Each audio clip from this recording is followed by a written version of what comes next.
So we just got some big news on the summer game announcement season, and in particular when it comes to Xbox and of course now Bethesda. As we just heard that E3 2021 is in fact happening, and not only that, but Xbox as well as many other large companies are going to be participating in this, or at the very least have made commitments to participate in this. And even though at first glance you might be like, okay, that's cool, but why do I care? This is actually huge news when it comes to Bethesda, specifically in particular with Starfield. It's actually one of the best pieces of news we've heard in a while around this, and in this video I'm going to break down what exactly is going on here and why you can get incredibly excited as the wait may be coming to an end. So the actual news. Basically, we found out that today, E3 2021 is actually happening, and it's going to be an all-digital event taking place between June 12th and June 15th. And a nice meaty list of companies have already committed to this event, with one of the most notable for this particular channel being Xbox. And of course, that does include Bethesda, as Xbox now owns Bethesda, but we get further confirmation a bit later. And if your favorite company isn't on there yet, don't fret, as it seems like they may still be adding more people. So we roll the clock back to summer of 2020. You may remember what I would call almost a disaster. We saw like 15 different gaming events pop up and that spread out announcements throughout the whole summer. There was a new event every week to look forward to, and yet somehow basically every single one ended up being at least slightly disappointing. So right off the bat, one of the first reasons this news is extremely exciting, in particular with Xbox and Bethesda, is it very much so seems like we are going to be returning at least somewhat to that E3 2019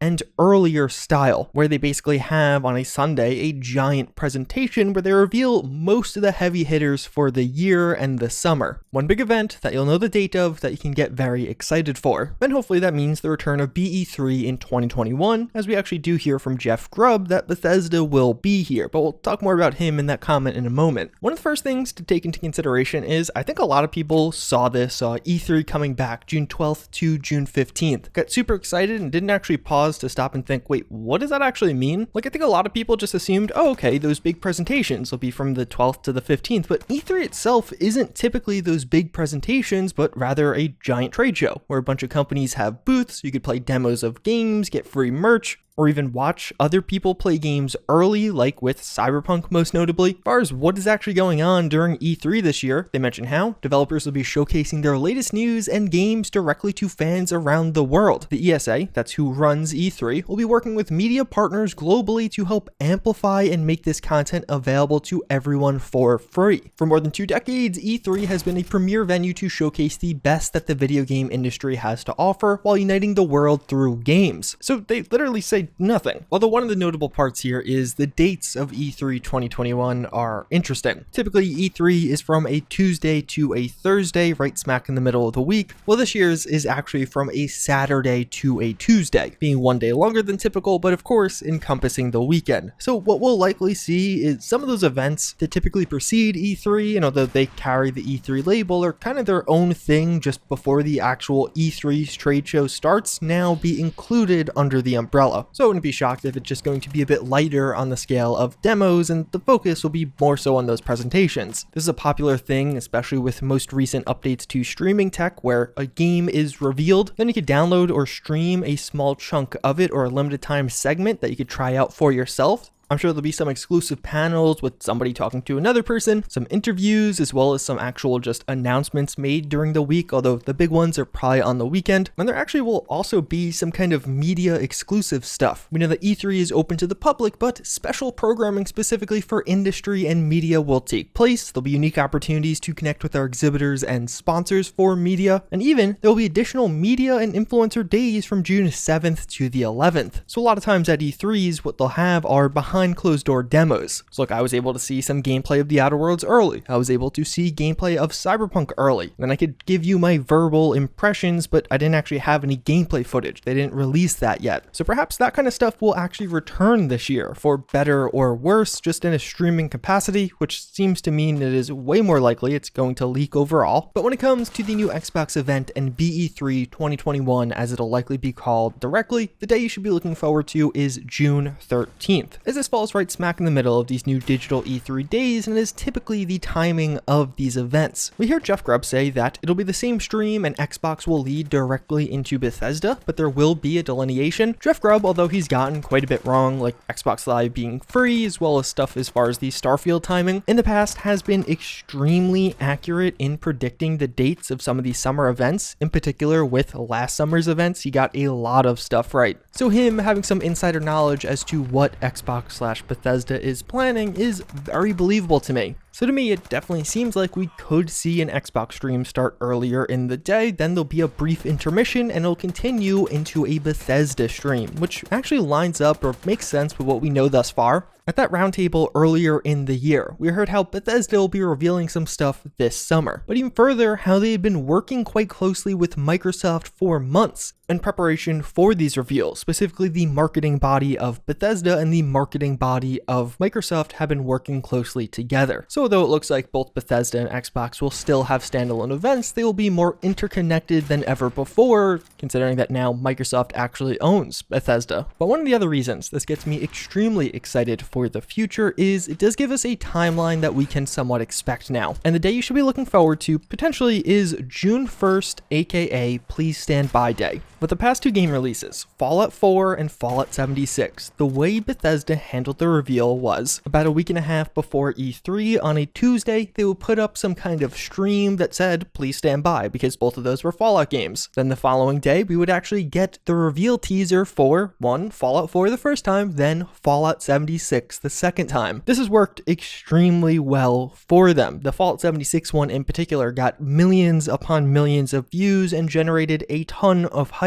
That is still my most viewed month on YouTube ever. With how successful this formula has been in the past, I have to imagine they have at least somewhat of a goal in mind to repeat it now that they also are returning to E3. So if Starfield 2021 is happening, June 1st is the day we might get that stream, with June 2nd being the date of the teaser trailer. Now, whether or not Starfield is going to actually come out in 2021 is a totally different discussion. Whether or not they'll market it this year, even if it's not coming out this year, again, a totally different discussion. But this is something to get really excited for a couple of reasons. Right off the bat, it's not going to be this spread out thing. We actually have some dates in mind as to when we'll kind of know. If Starfield isn't at E3, you can almost be certain we're not going to hear about it in 2021. E3 tends to be the biggest event of the year. This is where the heavy hitters are revealed, and Starfield is definitely Bethesda's heavy hitter right now. But even further, if this leak from Jeff Grubb is true and Bethesda and Microsoft are having separate events, that would confirm that Bethesda has something to say. If it was going to be another light year like 2020 or even 2017, don't remind me, they likely would have just adapted their show to be a part of Microsoft's or Xbox's, because it's just very natural now. It seems like it'd be a lot easier to do if they only had a couple of smaller announcements. The fact that Bethesda is maintaining their own standalone E3, even if it's somewhat connected now, does make me think they definitely have something to talk about. And as far as what that actually is, there's a ton of stuff on the table. Of course, Starfield Mobile, or whatever mobile game Bethesda's working on.